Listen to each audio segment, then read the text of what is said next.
Come here, Gypsy. Hey, Dad, what's going on over there? How's that jacket working out for you, Dad? Uh, You got a zipper problem? Not well.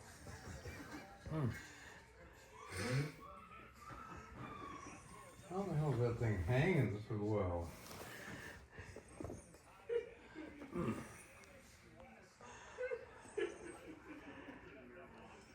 Hey, Dad, Yeah. did you used to be the vice president of AT&T Military Operations? Till they caught up with me. Yes. But yet you have a challenge. See that picture in there? Yeah, I know. That's what I say. But you have a challenge of zipping your jacket up. But you were in charge of worldwide communications for the military to communicate correctly, but yet you can't even zip your jacket up. That's right. I'm not a It's gotten stripper. It's probably made in China, Dad. The zipper's gone worked I'm out. sure it was. I'm sure the It's zipper's gone worked and I it know. broke. You know, I've noticed since I've been down here, Nope. you work harder on with that zipper than wearing the jacket. Julia, Princess Tuna, not sure. I don't care. Of course you don't. It ain't your cat. Chat. Oh, I see. What do you see? What if it's a truck seat if she cat? The whole other story. You know, we could just I buy see. you a new jacket, you know. Damn thing can't. Here's the Dad, you problem. need some help over there? Dad, Huh? do you need some help over there? Yes. You do. You want to just take the damn thing off? I can get it off. You can. Yeah. Well, I'm not This seeing this this little it. Why don't you just pin take it down off here and then I'll slipped fix out it? of the other side. Well, Yeah, take it off. Don't slam it at the TV because we want to watch this game. Don't stand up. I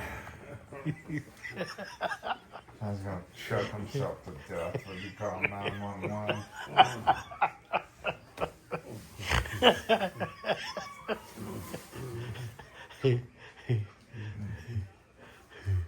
uh-oh. Maybe we should stitch it up and then you can just wear it as a sweatshirt. My Here, hearing- throw it over here, Dad. Ooh, I'm lucky that thing didn't fall your off hearing aid in down it? here. You still Where's got your the hearing aid in aids? your ear? I only Dogs see love hearing only aids. see one hearing aid, Dad. How many hearing aids do you have? 2.5. I only see one. Well, I got one right now Oh, where's the other one? in the charger. Why would you be doing that? 'Cause I can see the little green light go.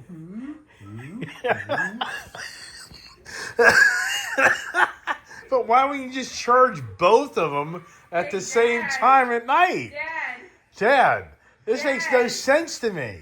Dad, You don't take off both hearing aids at nighttime and charge them? Dad, I don't know what to tell you, man. Dad. Learn from me. I hear the puppies fighting. Go check on them. Yeah, Dad, so when you go to bed, don't you take your rechargeable hearing aids, put them in a rechargeable holding place to recharge them next to your bed? I do. So why would you have one in there instead of both? Because I don't like to hear my ear whistle. Well, why is your ear whistling?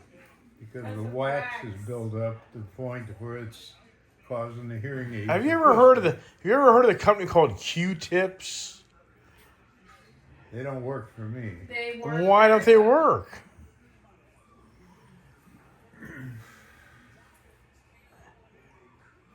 Life is brutal, man. So why wouldn't you use a Q-tip in your ear? Because it doesn't work. It does. Well, then why do people buy them? I use them. Because they're fools.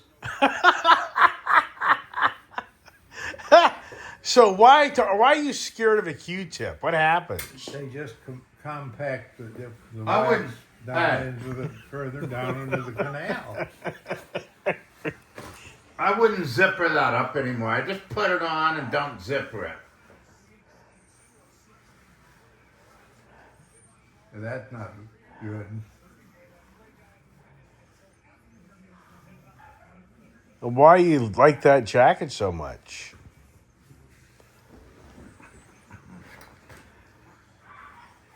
Well, that little boy went to the gym with me many times. Why don't you just get a shawl? Why don't you just get a pullover shawl?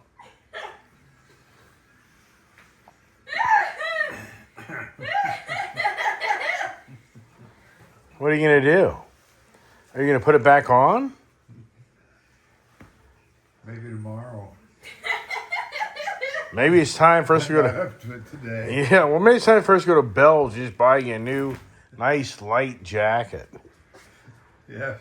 And maybe I'll buy you a new pair of shoes. Whoa. Well, someday when I buy a new pair of shoes, I might buy another jacket. I think we ought to buy you a new pair of shoes. And when I find one that's comfortable with my bunion, What's a bunion? I got a new pair of shoes.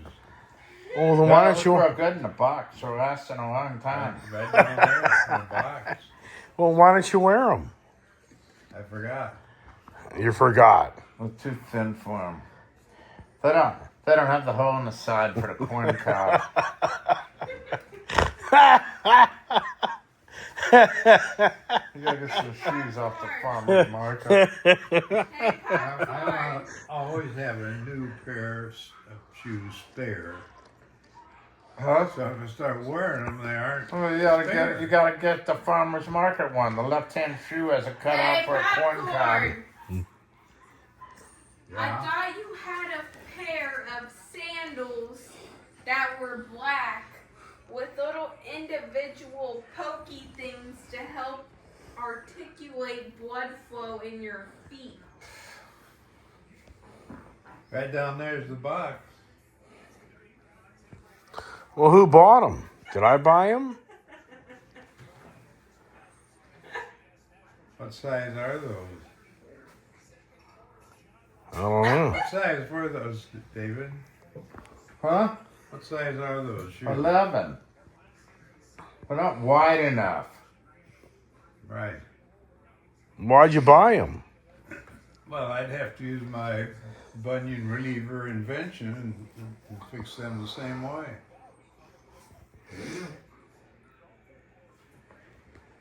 Slice and Well, what happened to your foot? What'd you do to your foot that you need that special shoe? Did you kick somebody in the ass too hard? I sucked my big toe and it grew crooked. Well, he put his foot up somebody's ass and then twisted. Well, he said, what was his famous saying? Stick it up your ass. Well, there you go. Things do come back to haunt you. Not being nice to others, you son of a bee. I tried that, but it was the wrong size.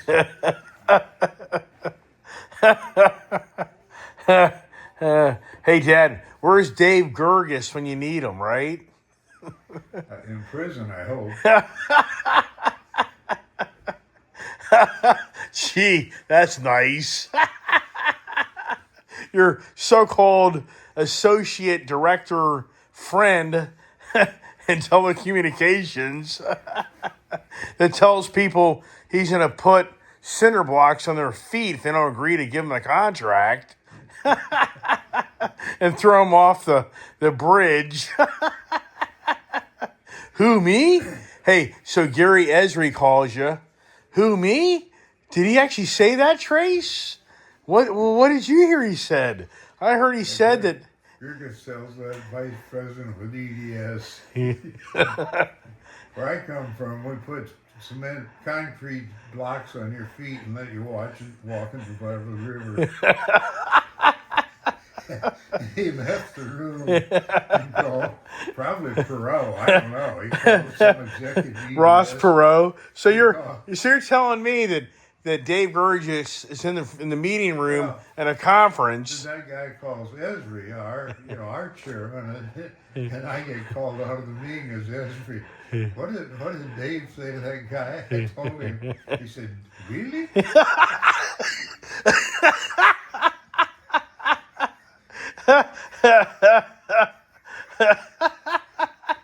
That's how you close the deal, right? Yeah. So I have to guess that EDS didn't sign up for the Sprint telecommunication contract. To Dave Gerges threatened the key guy to have him walking on the bottom of the river in Chicago. He finally got fired, and they ended up as the CEO of Cincinnati Bell. And my friend Dave Hemmings kind of kept up with him. He told me that Dave got fired with Cincinnati Bell because in the board meeting he What a cat. told one of the They didn't board catch that. members that if he didn't do something or other, he'd shoot his kneecaps off. I believe it. And this is the guy, and Dad, this is the guy that was hired at Sprint for you and him to go close big contracts, right, Dad? Right. He's in that picture back there. Oh, I know. I know that. He helped you win the FTS 2000 contract. He had a home on Lake Ozark, and they had a boat shelter and dock down behind the home. It was a Cobalt, Yeah. and he took me out on the lake, and he ordered a pizza delivered out there, and they had a boat that delivered pizza and Yeah. ice cream and that stuff. And I swear, he backs that boat out of that slip, but whatever, and that throttle was never anywhere other than full ahead. I'm not kidding you. A Cobalt is not a slow boat. Yeah, right. And then Lake Ozark is probably 80 to 100 miles long. I thought, Jesus, he wants to get to the other end of the lake.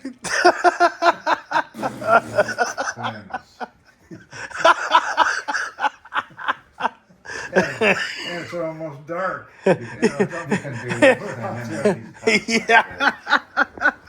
The fastest boat ride you ever had in your life, right, Dad? Did you start thinking maybe this wasn't such a good idea? I felt so bad for his wife. She just, he treated Dad, her aren't like you a hot? slave. Good old Dave, oblivious to the conversations. Hey, Chuck Brock, Yeah, I remember him. he worked for me at Sprint. I want to know about football. Turn the fan on, kid. Yeah, just go turn the fan on.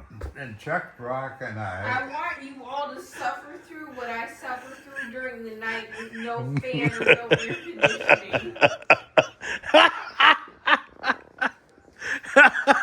Hey, there's your grandchild, Dad. She doesn't have an attitude, does she? You guys are a bunch of wimps. You won't get out of your frickin' seat. You're so frickin' lazy. I'll turn the frickin' fan on for you. Oh, you gonna do that? All right. Okay, yeah, Dad. All right. Chuck Brock was, Yeah. he was going to be the director of customer service. Yeah. So Gerges had a dinner for about 5 of us up in Kansas City Yeah. there. This is all Sprint. And he had a sweet wife, but he treated her so terrible. I mean, and he wouldn't have let her eat dinner with us. She served us, Yeah. but she couldn't eat with us, Wow. and that bothered Chuck. And he said, "Dave," he said, "you really ought to tell your wife that we'd like to have her join us." I said, "I'm not going to do that." He said, well, she'd be offended or something like that. She'd be upset. He said, if she's upset, I'll kick her butt down the stairs. She won't be upset long. Good Lord. That was Dave. The guy was nuts. Yeah, he was, but I thought he went to Canada, became Well, president of a payphone, or He had a genius IQ. He worked at Bell Labs. He was one of these guys that,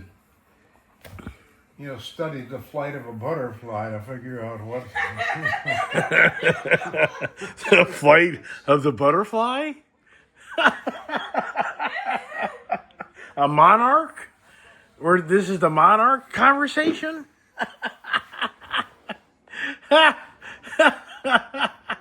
And toodaloo-doo, toodaloo-doo. This sounds like Dave Butts. Remember Dave Butts? Yeah. We go on sales call together, and it was like, pew! I just want to go fight. So, what that picture is about back there is Gerges and I were the co-directors of that bid. Yeah. And he had responsibility for the technical solutions, and I had the responsibility for the marketing and customer service. So we worked all night one night there in Kansas City to get that thing put together. And we had to make a presentation to the board of United Telecom. And that binder was like about 400 pages long. The proposal had thousands of pages. For the military And, operations, right? So the thing, we spent all night, and we had it printed, and when we passed it around to the board, the inside pages were still warm. And Esri, our chairman, I was leading the presentation, Yeah. and he opens it up. He says, "You cut it pretty close, didn't you, Trace?" I said, "Yeah, all night." So then we got behind a little with getting it packaged to present to GSA as a part of the final selection. And Gerges was trying to keep us motivated. So he called a special meeting early on a Saturday morning there in Kansas City. And we're all around the table and we're being served coffee and, Danish and all that. And Chuck Brock was sitting right across the table from me. And Gerges started off, he hit the table and the cups jumped right off Chuck Brock. At first, he said, "Tracy, that guy's nuts." And you brought him You here. can ask Chuck Brock about that if you don't believe me. That guy's crazy. Yeah. This can get brutal around here. Little do you know, he was probably snorting cocaine before he showed up, right? He was probably drinking cocaine in the coffee. He probably served everybody coffee with cocaine in it. He was a fruitcake. Oh my gosh. But didn't he? It took me a while to understand what was going on. Because he'd come in on Monday mornings, Yeah. and I mean, he was just a nutcake. He was high. Yeah. He used. But here's the classic one for me. And Ed Lindenberg, was it Lindenberg or Linden Hang? Ed, What? in the payphone business, Ed Lindenberg or Linden Hang? What was his name? The big pay telephone operator out in California. Oh, Ed Hindelang. Ed Hindelang. I think it's classic when you were telling me in the telephone business and you were telling me to get into the industry and go spend time with this big hotshot guy in California. And I didn't want to do it. I was like, I've beat the streets long enough in my life. I don't need that guy to tell me how to go make sales calls. So I don't need that guy to tell me how great he is and what he's done because I know I can figure out what I got to do. So it's classic on how you want to send me to California. But you went there. Didn't you go to his house? Oh yeah. Because he was one of your biggest public. Yeah, wasn't he yeah, one of your well, bigger? But yeah, wasn't he one of your bigger public telephone company purchases? Yeah. He was buying thousands of public telephones from Alcatel, right? Yeah. They had about 4,000 or 5,000 payphones around Southern and Middle California. So did he invite you out to his residence? He was what? He invited you to come visit him Yeah. and show you around his operations and his Well, home. That, and he was putting together a joint venture in Guatemala. Yeah. And he wanted us to, I know he was working on us giving him a favored deal for the payphones. They were going to install about 2,500 payphones. The government owns the system down there. What year was this? Like 1992 or 3? Was that like 1992 or 93? Oh, well, it would have been more like 94, 95. yeah, maybe 95, 96. Yeah. Right. Right. Okay. So you flew out to California. Where do you live? What part of California? Well, he looked right down in that fancy dancy bay out there. That's he had a home on a halfway up a mountainside, looking down on Los Angeles, the country club out there. Damn, I can't think of the name of that, but it's a fancy place. It's got movie stars that belong to Hollywood? everybody else. Hollywood? Beverly Hills? Beverly Hills, but it was on the water. It was like it wasn't a marina, but it was a fancy boat club, boat, Right. Yeah.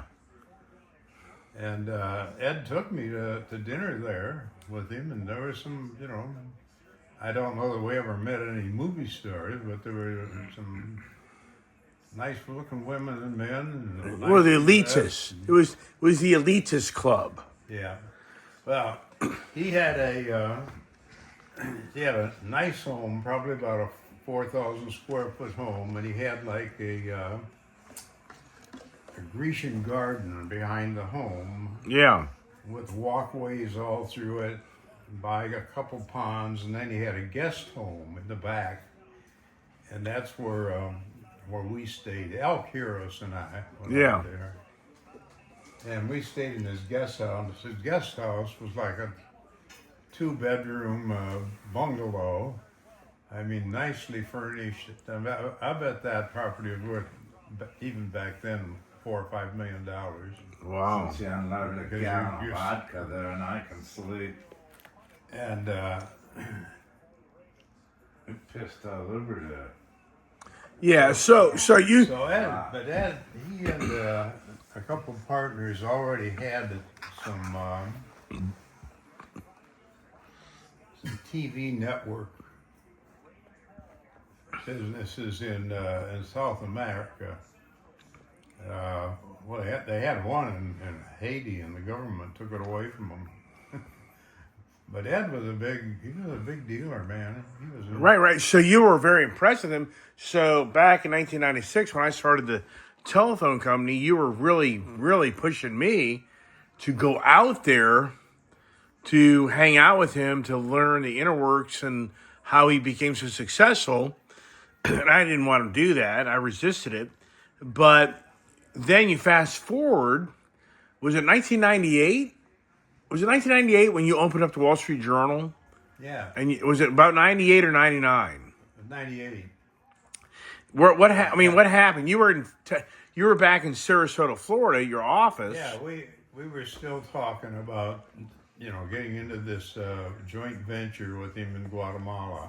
Yeah. And that's why Al Quiros was with me, because he was my international guy. Your liaison to try to create Right. the relationships with the international countries to build relationships.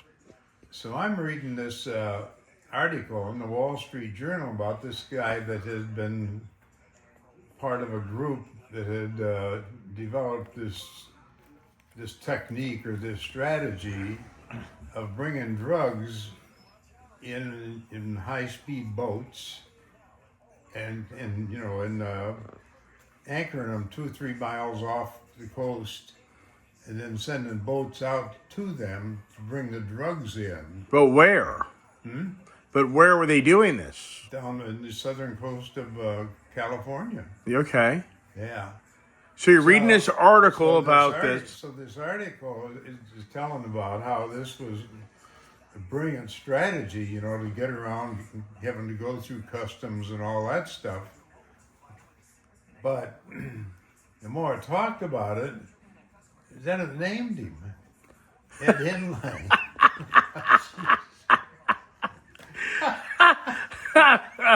Now this is but Dad, this is the Wall Street Journal paper, Yeah. not the internet, the paper. no, but how did you, was it a front page article? Right. And it talked about they were trying to get him to be an informant, to give him a break. Yeah. And he wouldn't do it. I know why he wouldn't do it. He'd get killed. Yeah, but so you're saying one day you picked up the Wall Street Journal and it was a front page article or like a depth buried into the pages? There was a little, how sometimes they Excerpt. brief Yeah. summaries of it. Yeah. It was a brief summary, and then the story was inside. So you read that whole story and then you started to realize that Ed was part of maybe a operation for drugs. But here's the irony. Where is he? Yeah. Where's Ed? I don't know. Ed's disappeared. What about the family? His family, too. And I think what ultimately happened, I think he must have turned informant, and they promised him protection. So he and the family, he had a teenage daughter and son, and a lovely wife, and they're gone. So would you maybe think now that the money he made was because of the government paying him? I have no idea. I'm sure money bought him out, but what did you? I'm sure they put him under a protective program. For all I know, he's living in Mexico or who knows where. Wow. Yeah. So you never ever heard from him ever again? No. Nobody knows if he's alive or dead? No. Wow. No. And you wanted me to go hang out with him? Ned, or Al Quiros is the guy that put me in touch with What did Al say? What did Al Quiros say? What did Al say about all this? what, Al? Yeah, well, what was his reaction? Oh, he couldn't believe it. No, Al was just, he was like me, he was shell-shocked, Ed was a nice guy. All right. He was a personable, Yeah, nice guy, right? Nice family. Had a 5-car detached garage. Yeah, life. With lifts, to Right. work on his Wow. own cars. I mean, he was an But he was a fake. all-right guy. But you wonder why he had the telephone business. Why would he have the telephone business with the drug business? I have no idea. Probably a cover. He Money laundering? probably. I never heard anything. I never heard of those details again. Wow. I mean, That would have to probably, in all of your years in business, that would probably have to be your biggest, to this date, wonder why all that played out. If you think it through, in all the years you've been in business and you travel the world, wouldn't you have to say that to this day, you'd have to wonder, you'd probably only wish you could meet him in person to hear what he really did. yeah. Well, that's true. Because you really don't know.